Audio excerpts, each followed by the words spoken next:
नमस्कार दोस्तों। पिछले लेक्चर में हमने देखा था स्ट्रक्चर ऑफ स्पर्म। स्पर्म ये मेल गैमेट होता है। उससे पहले हमने स्पर्मेटोजेनेसिस स्टडी किया था। आज हम स्टडी करने वाले हैं oogenesis। oogenesis it is process of formation of female gamete. Female gamete is called as egg cell. It is also called as ova और it is also called as ovum. Female gamete को egg cell भी बोलते हैं, ओवा भी बोलते हैं, ovum भी बोलते हैं। फीमेल गैमेट भी हैप्लॉइड नेचर का होता है। Now like spermatogenesis, this process also takes place in 3 steps. Spermatogenesis की तरह ये प्रोसेस भी 3 स्टेप में होती है। उसमें मल्टीप्लिकेशन फेज होता है, उसमें ग्रोथ फेज होता है, उसमें मैचुरेशन फेज होता है। देखो डायग्राम बहुत इंपॉर्टेंट है। अगर आपको बुक में से डायग्राम स्टडी करनी पड़ेगी, डायग्राम की प्रैक्टिस करनी पड़ेगी, तब ये टॉपिक ये पॉइंट एकदम सिंपल पॉइंट है। अभी स्पर्मेटोजेनेसिस होता oogenesis होता कहाँ है? oogenesis होता है ओवरी में। ओवरी में प्राइमरी जर्मिनल सेल्स होती है।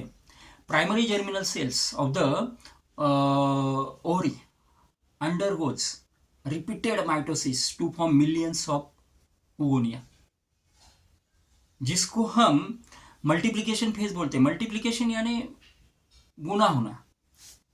माइटोसिस के वजह से सेल्स का नंबर बढ़ता है। In the multiplication phase the primary germinal sales of the ovary undergoes multiplication to form millions of oogonia. Again, primary germinal cells भी become diploid in nature and oogonia are diploid in nature. Primary germinal cell भी diploid है, oogonia भी diploid है। First phase हो गई। Second phase growth phase. जो oogonia तैयार हो गए, some of the oogonia stops mitosis. यहाँ पे माइटोसिस होता है फर्स्ट फेज में, जो हमने मल्टीप्लिकेशन फेज देखी। Some of the oogonia stops mitosis and develop grow as primary oocyte। Second phase जो है ग्रोथ फेज, इसमें कुछ जो oogonia है वो ग्रो होने लगते हैं, उनमें माइटोसिस स्टॉप होता है और वो प्राइमरी oocyte उसको बोलते हैं, जो डेवलप होते हैं, जो ग्रो होते हैं, जिनकी ग्रोथ होती है oogonia की, तो उनको प्राइमरी oocyte बोलते हैं। These primary oocytes undergoes first यानी these primary oocytes undergoes meiosis. पहला मियोसिस होता है यहाँ पे, इसलिए उसको फर्स्ट मियोसिस बोलते हैं।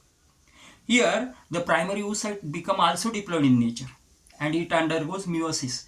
It forms 2 cells.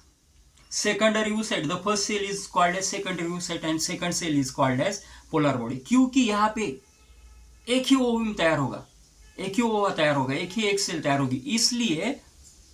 इसलिए जो रिमेनिंग सेल होती है, जो ओवा करके एक सेल करके डेवलप नहीं होने वाली है, उसको हम क्या बोलते हैं? तो रिमेनिंग सेल को हम बोलते हैं पोलर बॉडी। और जो फर्स्ट है यानी प्राइमरी oocyte से 2 सेल तैयार होगी, ये पोलर बॉडी हो गई। ये जो है उसको हम बोलेंगे secondary oocyte। These are haploid in nature. Then third phase start. Third phase जो होती है उसको हम मैचुरेशन फेज बोलते हैं। मैचुरेशन फेज में क्या होता है? Meiosis again it undergoes meiosis known as meiosis 2। Meiosis होता है, मियोसिस उसको मियोसिस 2 बोला जाता है।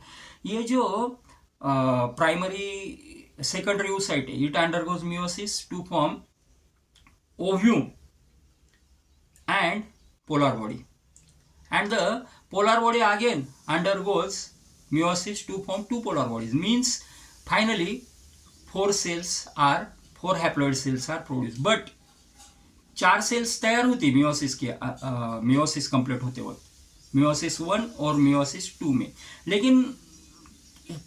लेकिन उसका अंडरस्टैंडिंग देखो आप, ये जो रिमेनिंग 3 सेल है, ये एक सेल करके डेवलप नहीं होने वाली है, तो उसको पोलर बॉडी बोलते हैं। और ये जो एक सेल होती है, a single cell is considered to be ovum।